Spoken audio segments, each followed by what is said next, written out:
Hola, buenas tardes, ¿qué tal? ¿Cómo les va? Mi nombre es Karina Anusa y les estoy hablando desde Argentina. El título de esta presentación es cómo escribir un artículo de investigación, un artículo científico o de tesis, ¿no es cierto? ¿Cuáles son las estrategias metodológicas destinadas a emplear para escribir un artículo? Antes de comenzar, quisiera agradecer al doctor Franklin Salas y a Phoenix Pro por esta invitación y por esta posibilidad de participar del Congreso Multidisciplinar Humanidad, que es un nuevo espacio de convergencia multidisciplinar de diferentes académicos e investigadores de diferentes países de América del Sur. Así que muchas gracias por esta oportunidad. Y quisiera compartir con ustedes la pantalla de una presentación que les hice para tratar de ordenar, digamos, el tema y no obligarlos a escucharme en forma interminable. Digamos, ya sabemos cómo son las presentaciones donde hay alguien que está haciendo un discurso, ¿no es cierto?, sobre un tema y demás. A veces se transforma en algo un poco denso y pesado para seguir, y más cuando estamos tratando un tema que resulta ser un poco tedioso, porque las cuestiones metodológicas y demás se suscitan a veces como grandes interrogantes o cuestiones que hay que cumplir y se pierden de vista los objetivos principales de una investigación, ¿no es cierto? Entonces, los invito a ver esta presentación. No es muy extensa, ¿sí? Entonces, como les mencionaba, el título de la presentación es Estrategias metodológicas para la escritura de textos científicos en ciencias sociales y humanísticas, ¿no es cierto? Mi nombre es Karina Ganusa, soy doctora en Ciencia Política egresada de la Pontificia Universidad Católica de Argentina, soy magíster en Integración y Cooperación Internacional de la Universidad Nacional de Rosario, actualmente docente de posgrado y directora de Relaciones Internacionales del Instituto de Investigación INDETEC de Ecuador, dirigidas por el doctor Oscar y Alex Martínez.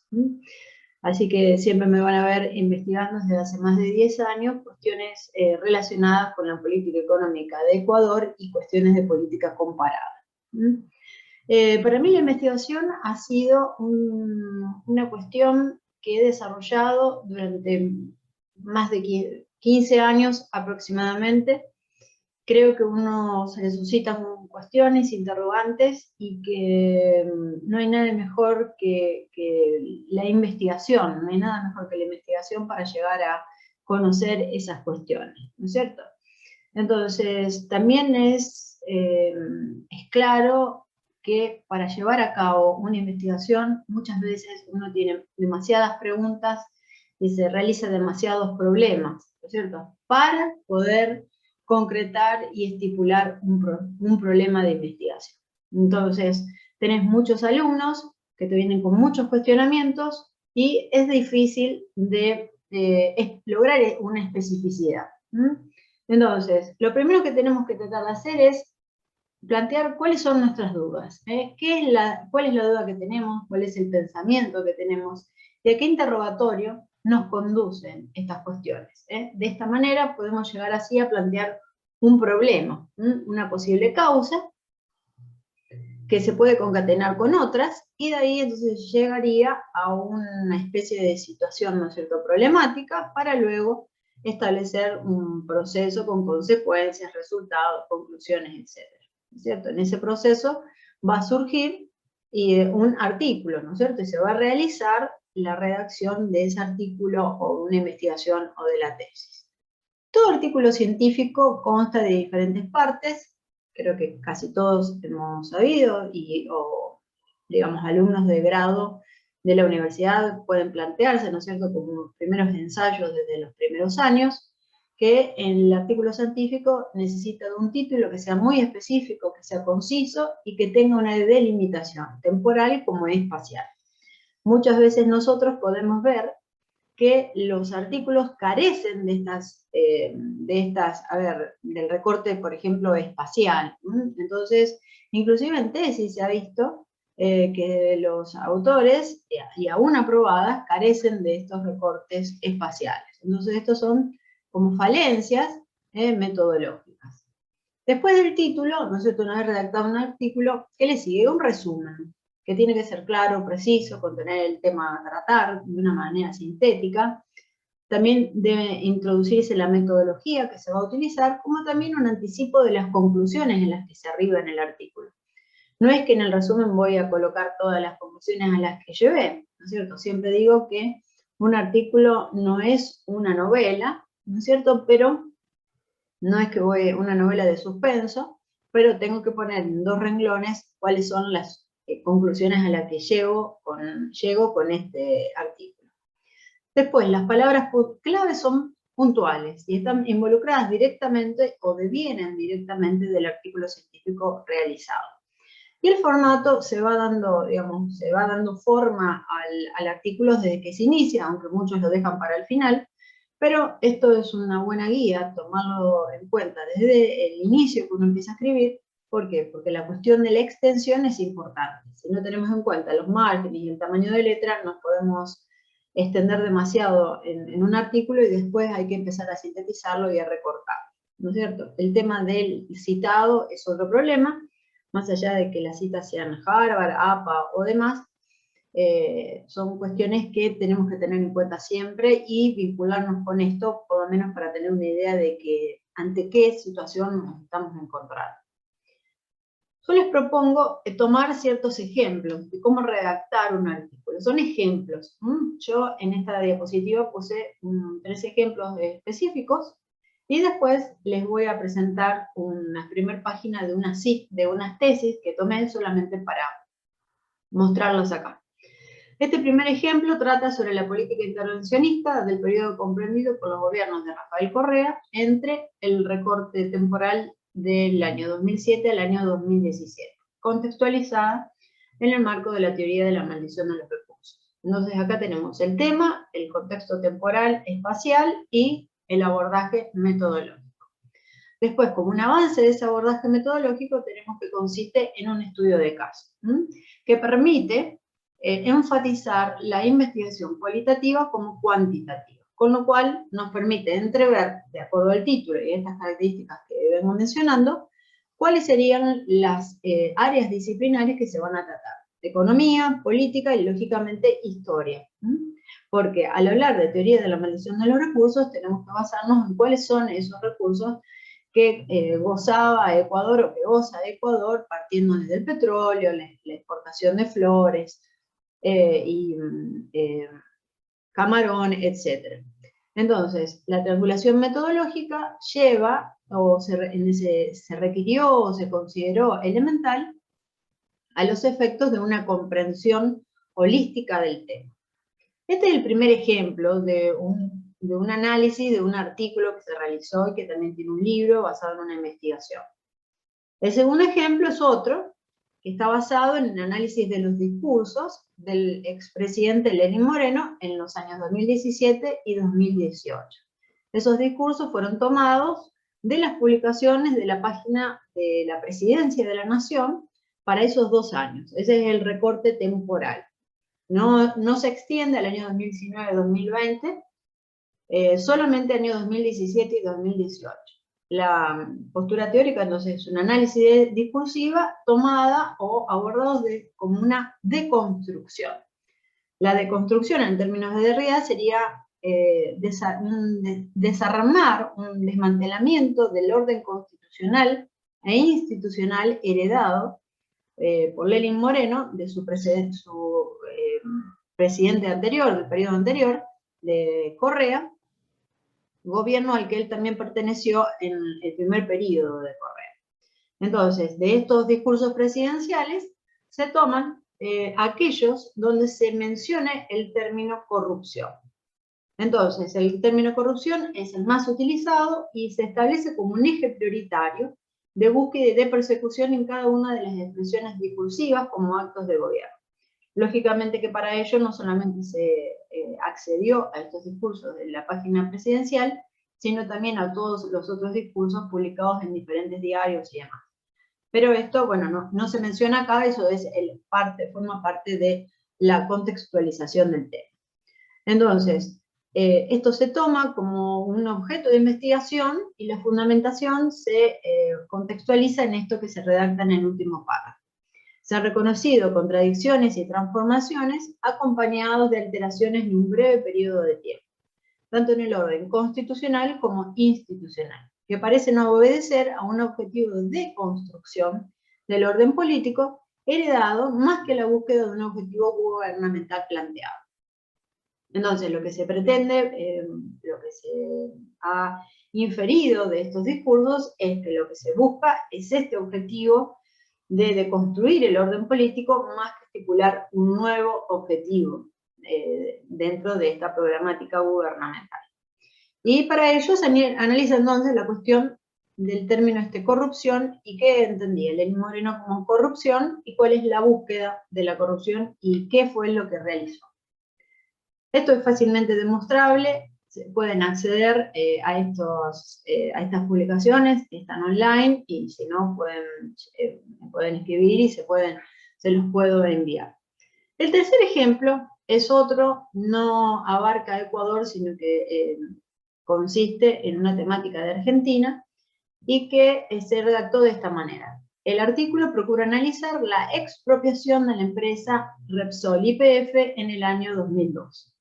Durante el gobierno de Cristina Fernández de Kirchner, y sería una aproximación al análisis. ¿Cuál sería la diferencia? Este es un proceso que se inicia en el año 2012, que no termina de, podríamos decir, se concreta, pero que lleva un proceso que todavía que continuó, digamos. No vamos a hablar en la actualidad porque ahora son otros los objetivos.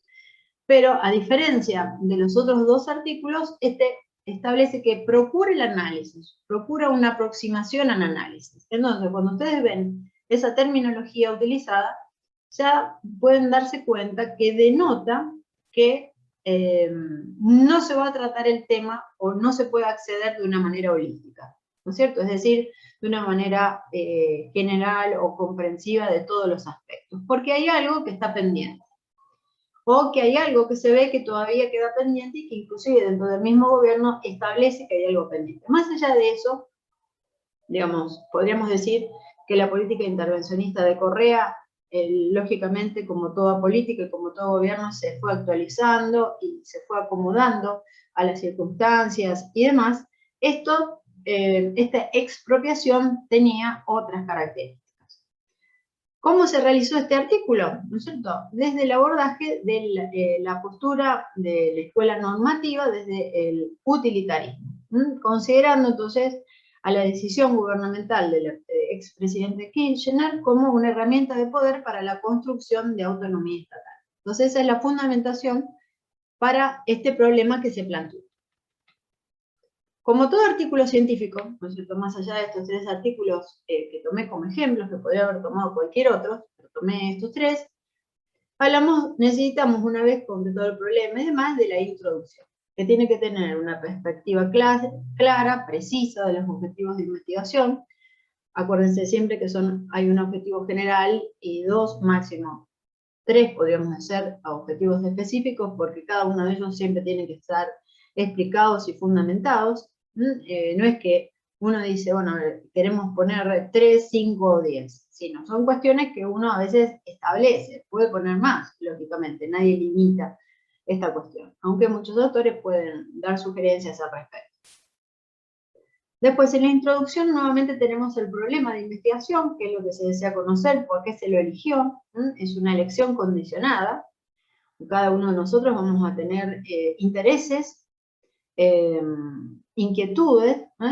Entonces, esas inquietudes son las que motivan a ciertos problemas y que se han suscitado como problemas o objetivos de investigación. Para establecer ese problema, va a estar acompañado de la formulación de antecedentes, para entender, por ejemplo, siguiendo con los ejemplos dados, la política intervencionista de Correa, cómo lo establece con una combinación de intereses públicos y privados, tenemos que tener en cuenta el pasado político e histórico que hereda Correa. Entonces ahí juega un papel importante los antecedentes históricos del país. Después el estado actual, y eso llega al planteo del problema.